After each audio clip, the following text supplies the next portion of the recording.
મિત્રો, રોશની વહેંચવાથી તે ઓછી થતી નથી, વધતી જાય છે. માનવ જીવનમાં આંખો એવી રોશની છે જે માત્ર જોવા માટે નથી, પણ સપના જીવવા માટે છે. આજની સ્ટોરી એવી છે કે કોઈએ પોતાની આંખોનું દાન કરી અને કોઈ અજાણ્યાના જીવનમાં નવી સવાર ઉગી. બ્લાઇન્ડ પીપલ્સ એસોસિએશનની આ કામગીરી માનવતાનું ઉત્તમ ઉદાહરણ બની રહી છે. हमको मतलब यहाँ से बहुत सहयोग मिला.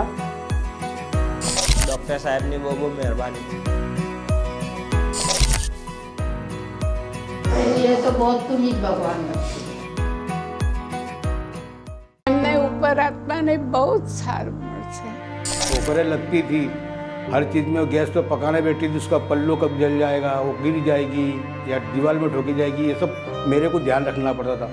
काम पे मगज कम रहता था, घर पे ध्यान ज़्यादा रहती थी. अब ये होने के बाद मेरे दिल को एहसास हो गया कि कल मैं नहीं रहा तो भी ये उसका गुजारा कर सकती है. आप शायद भगवान ही जो आप 2 વર્ષ પહેલાં વાગ્યું હતું આંખમાં. કિક્કી ફાટી ગઈ હતી. સાયકલથી જતો હતો હું, તો કિક્કી ફાટી ગઈ હતી. અહીંયા આવ્યો તો ડૉક્ટર સાહેબે ઓપરેશન કર્યું, સારું થઈ ગયું. ડૉક્ટર સાહેબની બહુ મહેરબાની. 2 મહિનામાં થયેલા 6 ચક્ષુદાનથી 12 લોકોને નવી દ્રષ્ટિ મળી. આ ફક્ત આંકડા નથી, આ એ પરિવારની વાત છે જ્યાં જીવન અંધકારથી છવાયેલું હતું અને આજે ત્યાં આશાની રોશની પ્રગટી છે. पहली बार पट्टी निकाली तो ऐसा खुश हो गया ना कि मैं दुनिया देख सकती हूँ. अभी तो बहुत अच्छा लग रहा है, बहुत अच्छे से दिख रहे हैं मेरे को. तो चमेली बहन को कुछ भी दिखता नहीं था. मतलब झाड़ू पेशाब करने लड़की उसको पकड़ के ले जाती थी, तो इसके लिए अपने को यहाँ आना पड़ा. तो हमको मतलब यहाँ से बहुत सहयोग मिला और हमारे को सभी यहाँ के जितने डॉक्टर थे हमको सपोर्ट किए कि भाई, तो हम यहाँ से मतलब काम से संतुष्ट है. हम यहाँ से થોડા સમય પહેલા દાનમાં મળેલી આધુનિક મશીનરીના કારણે હવે કોર્નિયા ટ્રાન્સપ્લાન્ટની સમગ્ર પ્રક્રિયા એક જ હોસ્પિટલમાં શક્ય બની છે, જેના કારણે વધુ ઝડપથી અને વધુ લોકોને દ્રષ્ટિ આપવાનું કાર્ય હવે સરળ બન્યું છે. कीकी जिसको कॉर्निया बोलते हैं, उसमें अगर कोई डैमेज हो जाता है, कोई डिफेक्ट हो जाता है, जैसे ये हमारा आई बॉल है, आई बॉल में ये है हमारा कीकी जो कॉर्निया बोलते हैं. कीकी जब ख़राब हो जाता है उसको हम पहले मेडिकली उसको ट्रीट करते हैं, आई ड्रॉप्स डाल के ट्रीट करते हैं. और जब आई ड्रॉप से भी नहीं ठीक होता है तो नेक्स्ट उसका जो ट्रीटमेंट रहता है वो है सर्जिकल मैनेजमेंट. जो अंजन मंडल का जो आई हॉस्पिटल चालू हुआ बारेजा पे 2003 पे चालू हुआ. हर महीने में लगभग 100 लोग जैसा दर्दी यहाँ पे आते हैं जिसको कोर्निया का सर्जरी का ज़रूरत पड़ता है.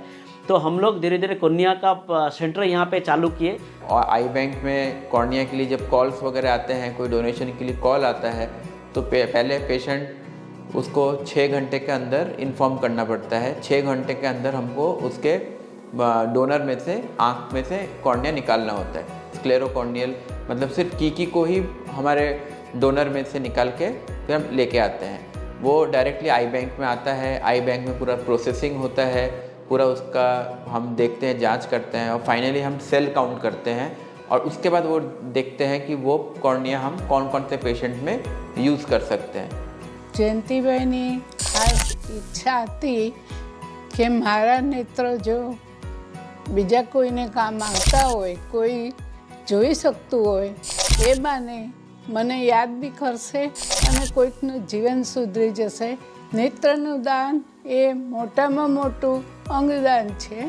એટલા માટે બધાએ મારા ઘરના પણ મારો દીકરો, વહુ, દીકરી, જમાઈ બધાએ પ્રોત્સાહન આપ્યું. જો એમનું નેત્રદાન થશે તો એમને ઉપર આત્માને બહુ જ સારું મળશે.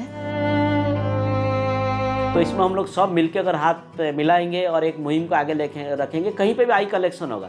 जैसे अंजन मंडल आई कलेक्शन करता है, सरकार भी करते हैं, अलग अलग संस्थाएं करता है. आइए हम लोग सब एक बार मिलकर फिर से मुहिम को आगे लेके जाएंगे और एक आदमी का आई डोनेशन हम 2 लोगों को नया जीवन प्राप्त कर सकता है.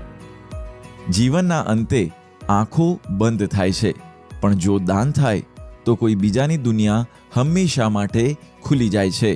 અને આમ પણ કહેવાય છે ને કે પોતાના અંત પછી પણ કોઈના જીવનમાં ઉજાસ પાથરવી એ જ મનુષ્ય જીવનની સાચી ઉપલબ્ધિ છે. ગુડ ન્યૂઝ ગુજરાત માટે અમદાવાદથી કુણાલ ચૌહાણ સાથે ખ્યાતિ બાજપાઈ જૈનનો રિપોર્ટ.